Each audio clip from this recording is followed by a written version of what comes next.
제가 대통령께서 정치인을 체포하라고 지시하셨습니다. 처음에 대통령께서 전화를 하라고 하는 지시를 제 보좌관으로부터 받았습니다.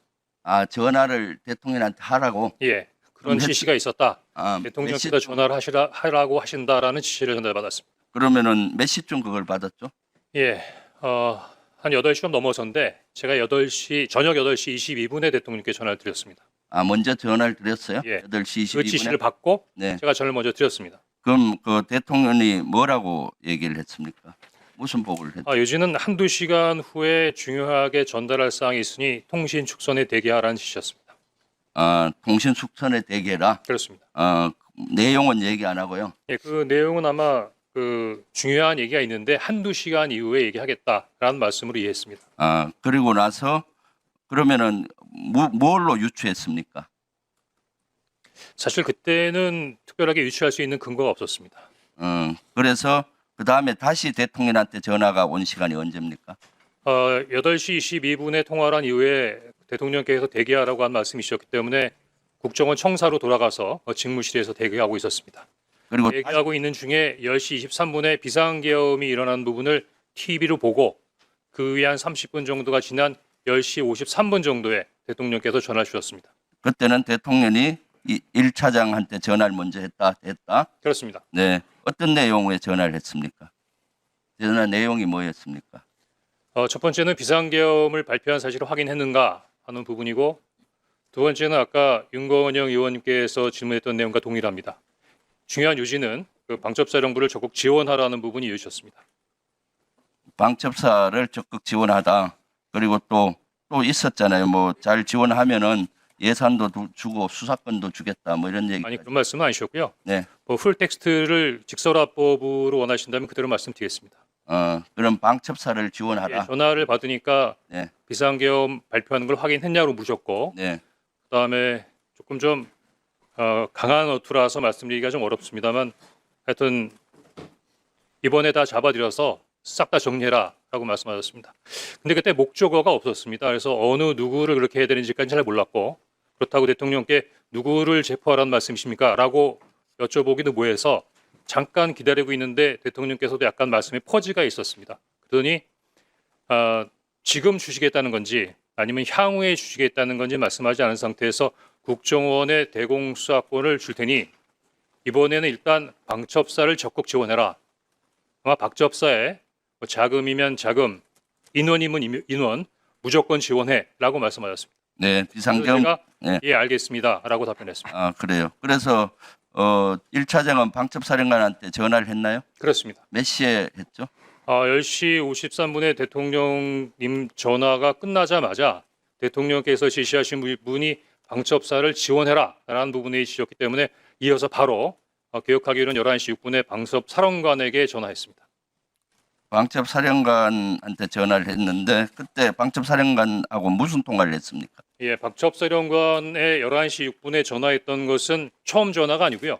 10시 23분 비상계엄이 발표되는 걸 보고 바로 제가 방첩사령관한테 전화를 한 적이 있었습니다. 왜냐하면 10시 23분에 TV를 통해서 방송을 통해서 비상계엄이 발령되는 걸 보고 당시 굉장히 많이 당황했었는데 비상계엄이 발효된 것보다도 더 당황스러웠던 것은 당시로서는 국정원이 비상사항과 관련된 부분에 대해 정보 보호를 전혀 갖고 있지 않았습니다. 따라서 국정원이 그래도 국가의 핵심 정보기관인데 비상사항이라는 부분에 대해 정보 판단이 전혀 이루어지지 않은 상태에서 어떻게 비상계엄이 발효됐는가 국정원이 뭔가 그때 방첩사령관 그렇구나. 뭘 했습니까? 좀 예. 짧게 해주세요. 네. 그래서 방첩사령관한테 확인하기 위해서 전화했습니다. 네. 그랬더니 방첩사령관이 저희들도 잘 모르고 있는 상황입니다. 위에서 오케이. 시키는 대로 하고 있습니다라고 답변을 했고 그런 상태에서 대통령께서 전화를 받은 다음에 방첩사령관에게 전화했습니다. 그러니까 마찬가지로 계속 머뭇머뭇해서 제가 어떻게 된 거야? 라고 얘기했더니 계속 이야기를 안 하길래 부위께서 전화하셨어.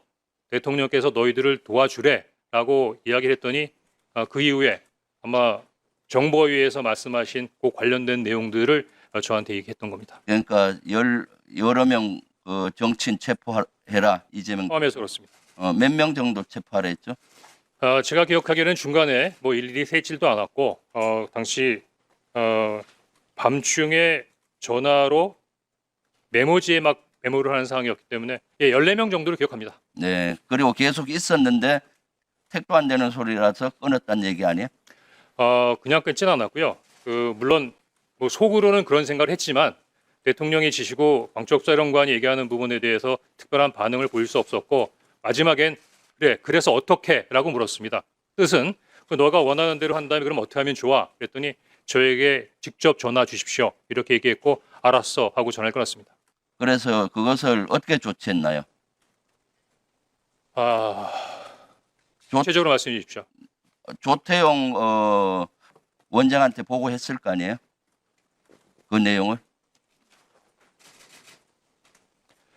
제가 지난 1년 넘게 우리 조태용 아니, 원장님을 지금 시간이 많지 않으니까 들었습니다. 보고했죠.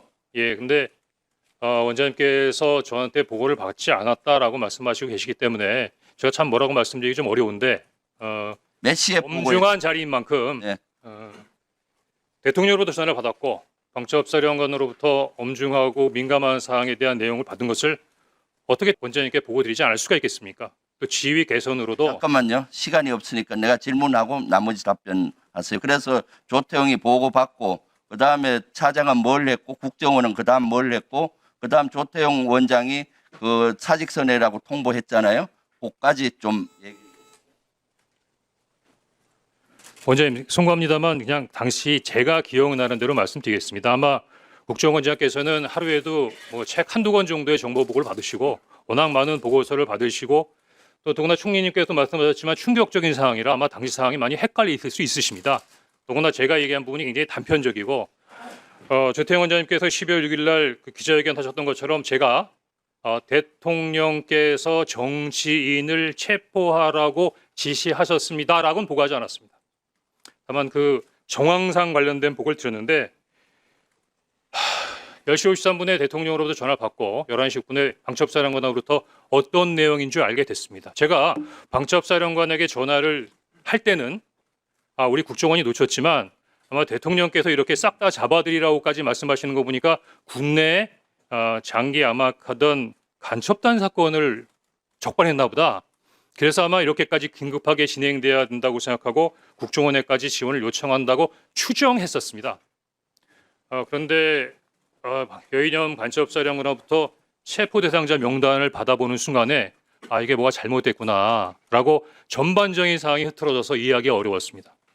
더구나 11시 6분에 방첩사령관하고 통화한 다음에 11시 30분에는 그 원장님께서 지시하셔서 원장님 직무실에서 긴급 정무직 회의가 열립니다. 뭐 만약에 자리에 안 계셨다면 모르지만 방금 대통령으로 전화받고 방첩사령관도 전화받은 내용을 11시 6분에 알고 있는데 11시 30분에 정무직 회의 때 바로 제 앞에 앉아 계셨거든요. 그거 어떻게 말씀 안 드릴 수가 있습니까?